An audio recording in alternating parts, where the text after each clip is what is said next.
Okay, this is an Eclipse from about 1998.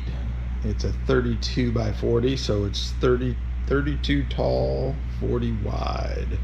And it's called an upright because it sits on a stand vertically, like so. All right, I've got a old Wizard computer monitor stand sitting here that I've repurposed. It's about to get some upgrades done to it, but anyways, it doesn't matter how old your machine is, it can get redone, restored. And this one's got a few, little dings on it here and here and here, but those aren't going to affect its mat cutting ability. It's a perfectly good machine. So let's walk around back. So this is a rear view of it. Electrical cabinet up here. Now this is what I call a classic because it has the original ISA motion controller, which has two ribbon cables that connect the machine to the PC. So this motion controller that's inside is a ISA 16-bit card. Those cables run up here and into this, what's referred to as ICM 1100, or that's also called a breakout board. Takes these cables and it breaks them out into screw terminals so that we can add all the devices to talk to the computer.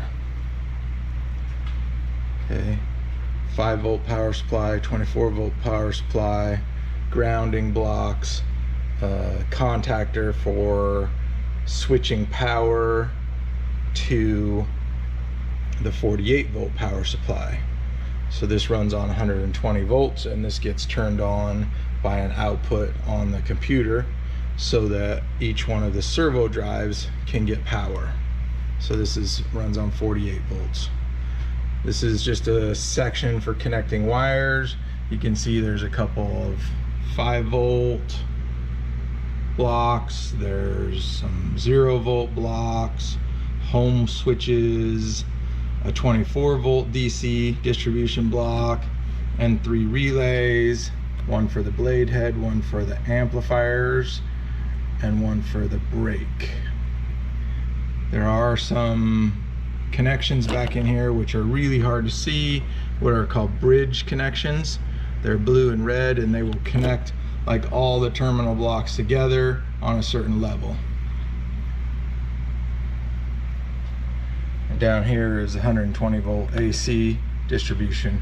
Main power comes in here, goes up to the front panel, and then comes back to these two blocks here, then comes back over here to the related power supplies. And the machine is connected via these green connectors. So BIO means button panel inputs and outputs, so that's your clamp switch and your emergency stop switch. BP is button panel power, so that's your power switch. This one is your Z-axis motor. This one, in a traditional original unit, is your Z-axis encoder and home switch. I've rearranged this one, so we'll talk about the differences later. This is typically your X-axis home and limit switches. We don't use limit switches anymore, we just use a home switch. This one is your Y-axis home and limit switches. We're not using that at all now, but in the past, when it was original, that's what it was for. This is your Y-axis encoder. This is your X-axis encoder. This is your X-axis power and Y power, and you can see these have labels on this side.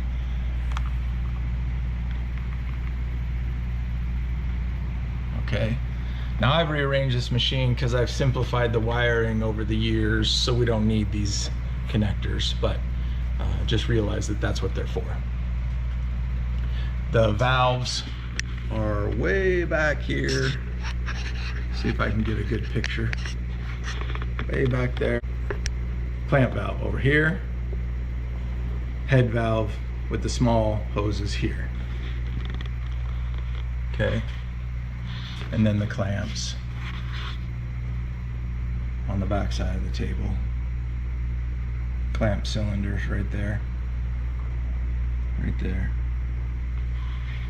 Standard air prep system, on off valve, turn it. 80 psi on the clamps, which is the filters. Pressure switch to detect whether you have air pressure, so the machine can't run without air pressure. 40 psi is where this one should be. This one is the regulator for the cutting head. Sorry, clamp switch, e-stop switch, power switch. The red panel is an upgrade. There's your X motor right here on the corner of the table. There's your Y motor right there on the top of the arm.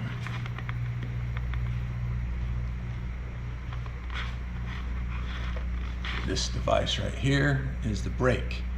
It's a power off brake. So when the power is off, the brake is on, and it keeps the cutting head from falling down on the arm if you hit the emergency stop switch. The cutting head is currently open. Typically when you're operating, it gets closed like this. Lock it in place for operation. This cutting head cover is not original, it's an upgrade with this cable track right here. Okay. So I'm gonna open that back up while we talk some more. Okay. This foot housing and mat foot have been upgraded. This has the single piece plastic mat foot. It has the blue V-groove switch here, and it has the red blade stop switch. 4-ply, 6-ply in the middle, and 8-ply all the way over here. Okay. So that's an overview of this machine. We'll get into more details later. Okay, let's talk about why have I changed this up here? Well, people with Eclipse Classics often want to upgrade them to Pros. Pros have more wires on the encoder than Classics do. So I put a larger connector back here, and I moved all these wires back there. So one day, if this machine gets upgraded to a Pro, I have the connectors all in place. Because we also take all the limit switches off, I don't need as many connectors here, because a limit switch takes 3 for forward, 3 for reverse, and 3 for home. So that's 9 of those 10 connectors. I'm getting rid of the limit switches, so I'm getting rid of 6 wires. So I don't need those. I only have 3 wires. So I've been able to move this wire over into this connector. So by rewiring this connector down here, I'm able to put the encoder here, the Halls or the amplifiers here, and the limit switches here, and this is the Y-axis, so it has the brake right here. In the back, you can see that there's 3 empty holes back here, and there's only 1 on this one in the middle, because this one, X, does not have a brake, but they're wired identically. Okay. Also, a Classic only uses 2 wires on its motor, but we have a 4-wire connector here because a brushless servo motor uses 4 wires for its power. So when I get ready to upgrade this, I have the available spaces for the 4 wires. I also have the available spaces here for the rest of the wires that I need for the encoder and Hall effects sensors. okay?